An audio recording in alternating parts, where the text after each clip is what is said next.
No doubt. Kalyan the cup. బజ్లో తనుజ తాట తీసిన భరణి. ఆ రోజే తన గురించి అర్థమైంది.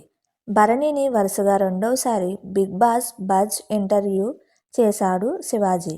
సాధారణంగా ఓ కంటెస్టెంట్ ఒక్కసారి మాత్రమే బజ్ ఇంటర్వ్యూలోకి వస్తారు. కానీ భరణి మాత్రం 2 సార్లు బజ్ ఇంటర్వ్యూకి వచ్చారు. 5వ వారంలో ఎలిమినేట్ అయ్యి వైల్డ్ కార్డ్ ద్వారా మళ్ళీ హౌస్లోకి వెళ్ళి 14వ వారంలో మళ్ళీ ఎలిమినేట్ అయ్యి శివాజీ ముందు బజ్ ఇంటర్వ్యూలో కూర్చున్నాడు భరణి. అయితే భరణిని రోస్ట్ చేసే ప్రయత్నం చేయగా ధీటుగానే ఎదుర్కొన్నాడు భరణి. ఇప్పుడొచ్చే వ్యక్తి ఒక నటుడు. ఇలాంటి నటుడు కాదు. ఉన్న 13 వారాల్లో నాన్నకి ప్రేమతో అన్నయ్య లాంటి సినిమాలు చూపించాడు. రెండో అవకాశాన్ని కూడా నిండుగా ఉపయోగించుకోలేకపోయారు భరణి గారు. సారీ అండి, ఈసారి అయితే స్వీట్లు లేవు, కాస్త హాటుగానే ఉంటుంది అంటూ భరణిని ఆహ్వానించాడు బజ్ హోస్ట్ శివాజీ. అయితే నేను అలాగే ప్రిపేర్ అయి వచ్చాను అంటూ భరణి కౌంటర్ ఇచ్చాడు. ఎవరికైనా లైఫ్లో ఒక్కసారి బిగ్ బాస్ ఛాన్స్ వస్తే చాలని అనుకుంటారు. మీకు 2 సార్లు వచ్చింది. వైను సద్వినియోగం అంటూ సెటైర్ వేశాడు శివాజీ. సద్వినియోగం ఎందుకు లేదు? సద్వినియోగమే అయ్యింది. ఛాన్స్ ఉంటే బిగ్ బాస్ డిసిషన్ మీదో నాదో కాదు కదా. ఆడియన్స్ కోరుకుంటేనే మనం రీఎంట్రీ ఇవ్వగలం. నెక్స్ట్ వీక్ వద్దనుకుని బయటికి పంపించారు. 6వ వారం ఎలిమినేట్ అయిన వెంటనే ఇద్దరికి ఛాన్స్ వచ్చింది. శ్రీజ నేను వెళ్ళిన తర్వాత పర్మనెంట్ హౌస్మేట్గా ఆడియన్స్ నాకు ఓటు వేశారు. నేను 7వ వారం నుంచి 14వ వారం వరకు ఉన్నానంటే నేను టాప్ 6లో ఉన్నట్లే. ఇంకేంటి అంటూ భరణి చిట్టా మొత్తం చెప్పాడు. ఎక్కడ కొట్టిందంటే నేను బాగా ఆడాను, మిగిలిన 5గురు నాకన్నా బాగా ఆడి ఉండొచ్చు. ఇవన్నీ మాట్లాడకూడదు. నాకు తెలీదు. కానీ నా 2 కూతుళ్ళ కంటే నాకు చాలా ఇష్టమండి.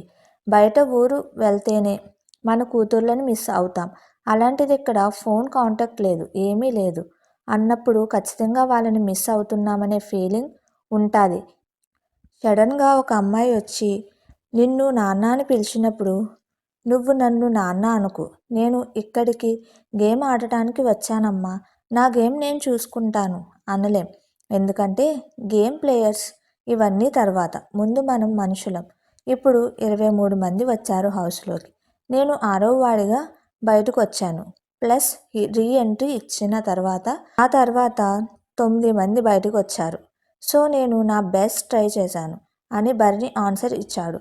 నాకు దెబ్బ తగిలిన 2వ రోజు ఎప్పుడో ఇలా పడుకొని ఉంటే తనొచ్చి అన్నా అని పిలిచి ఇంట్లో వాళ్ళు దిష్టి తీస్తున్నట్లు తీసింది. వై ఇంత కేర్ ఎందుకు అనిపించింది? కొన్ని రిలేషన్స్ మనం ప్లాన్ చేసుకోమండి. అది ఎందుకు ఎలా కనెక్ట్ అవుతామో చెప్పలేం.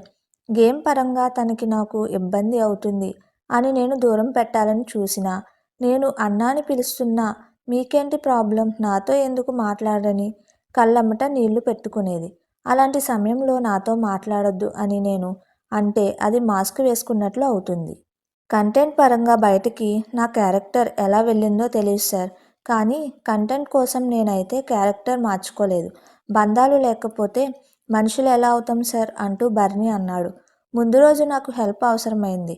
నాకు సహాయం చేయమ్మా అని తనుజాని అడిగినప్పుడు ఇమ్మాన్యుయల్కి చేస్తానని చెప్పింది. అక్కడ నాకు బాధ అనిపించింది. కళ్యాణ్తో షేర్ చేసుకున్నాను. అమ్మ ఇమ్మాన్యుయల్కి చేయడం ఏంటమ్మా అని అడిగితే లేదు నాన్న, ఇమ్ము నా గురించి స్టాండ్ తీసుకున్నాడని చెప్పగానే ఓహో అని ఊరుకున్నాను. తనును వెళ్ళగానే కళ్యాణ్ వచ్చాడు. ఒక్కటే అడిగా, ఫస్ట్ వీక్ నుంచి ఇప్పటి వరకు నా వల్ల తనకి హెల్ప్ జరిగిందా, ఇమ్మాన్యుయల్ వల్ల జరిగిందా అని అడిగా. లేదు సార్, మీరు తీసుకున్నారని కళ్యాణ్ అన్నాడు. భరణి చెప్పుకొచ్చాడు. అది కొన్ని సందర్భాల్లో నాకు అర్థమైంది. 12వ వారం కెప్టెన్సీ అప్పుడు అర్థమైంది. అలానే ఈ లీడర్ బోర్డ్ టాస్క్లలో కూడా అర్థమైంది అని భరణి చెప్పాడు. మరి అలాంటప్పుడు మీరెందుకు తనపై మొగ్గారు? తను ఎంత తెలివిగా ఆడుతున్నప్పుడు ఒకసారి మన తెలివితేటలు కూడా చూపించాలి అనిపించలేదా అని సూటిగా అడిగాడు శివాజీ. సార్, అక్కడ గేమ్ అనేది మైండ్తో ఆడాల్సింది, కానీ అక్కడ నా మెయిన్ని హార్ట్ డామినేట్ చేసింది. అందువల్ల నేను బాధపడ్డాను అంటూ భరణి చెప్పాడు. అసలు బంధాల విషయంలో ఆడియన్స్ ఎప్పుడూ మిమ్మల్ని తప్పు పట్టలేదు. అయితే అమ్మ అయినా కూడా ఇమ్మాన్యుయల్ అక్కడ గేమ్ వచ్చినప్పుడు సంజన విషయంలో ఏం చేశాడు? అలాంటిది మీరు కూడా చేస్తుంటే నెంబర్ 1, 2లో మీరే ఉండేవారు అంటూ శివాజీ క్లాస్ పీకాడు.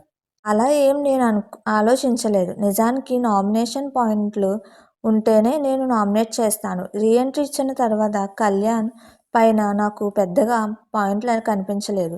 ఏమైనా ఉంటే అప్పటికప్పుడు సాల్వ్ చేసుకున్నాం. అయితే నామినేషన్ అప్పుడు ఏమవుతుందంటే, ఒక గంట ముందు మనం నామినేట్ చేద్దామనుకున్న వాళ్ళు వచ్చి మనతో బాగా మాట్లాడితే కరిగిపోతాం. అలా చాలామందిని నేను నామినేట్ చేయలేదు అంటూ భరణి చెప్పాడు. మరి అదే కదా, అలా ఉండకూడదు అంటూ శివాజీ అన్నాడు. డిమాండ్కి నేను 4వ ప్లేస్ ఇస్తాను. దీని గురించి పెద్దగా మాట్లాడుకోవాలనుకోవడం లేదు. ఇక ఇమ్మాన్యుయల్కి 3వ స్థానం అనుకుంటున్నాను. ఓవర్ స్ట్రాటజీలు వేస్తాడు, అంతా జెన్యూన్ కాదు అని నా అభిప్రాయం. ఇక కళ్యాణ్ పడాలకి నెంబర్ 1 బోర్డ్ ఎత్తుతా, ఎందుకంటే అతను విన్నర్ మెటీరియల్. ఇదే నెంబర్ ఇంకొకరికి కూడా ఇద్దామనుకుంటున్నాను. ఈ నెంబర్ మీద ఇద్దరి మధ్య పోటీ జరుగుతుంది. ఎవరు గెలుస్తారా అనేది చెప్పలేం. చివరిగా సంజన 5 అసలు ఈవిడ టాప్ 5లో ఉంటుందని అంచనా వేయలేదు అని భరణి అన్నాడు. తర్వాత తనుజకు కూడా నెంబర్ 1 బోర్డ్ ఎత్తాడు భరణి. టైటిల్ గురించి కళ్యాణ్ తనుజ మధ్య ఫైట్ నడుస్తుంది అని భరణి అన్నాడు. వీళ్ళిద్దరిలో మీ పర్సనల్ అభిప్రాయం ప్రకారం ఎవరు గెలుస్తారనుకుంటున్నారు అని శివాజీ మరోసారి నొక్కి అడిగాడు. దీంతో నేను విన్నర్ అనౌన్స్ చేయాల్సి ఉంటే మాత్రం కళ్యాణ్ని చేస్తా అంటూ భరణి కుండబద్దలు కొట్టాడు. ఇలా బిగ్ బాస్ విన్నర్ ఎవరు అనే దానిపై భరణి మాట్లాడాడు. నిజానికి ఎలిమినేట్ అయిన తర్వాత స్టేజ్ మీద తనుజ గెలవాలనుకున్నట్లు భరణి చెప్పాడు. కానీ బజ్లో మాత్రం కళ్యాణ్ కప్పు గెలుస్తాడంటూ భరణి చెప్పుకొచ్చాడు. మీకు మా వీడియోస్ కనుక నచ్చినట్లయితే ఇలాంటి మరెన్నో విషయాలు తెలుసుకోవాలనుకుంటే డూ సబ్స్క్రైబ్ టు సమాజం ముచ్చట్లు.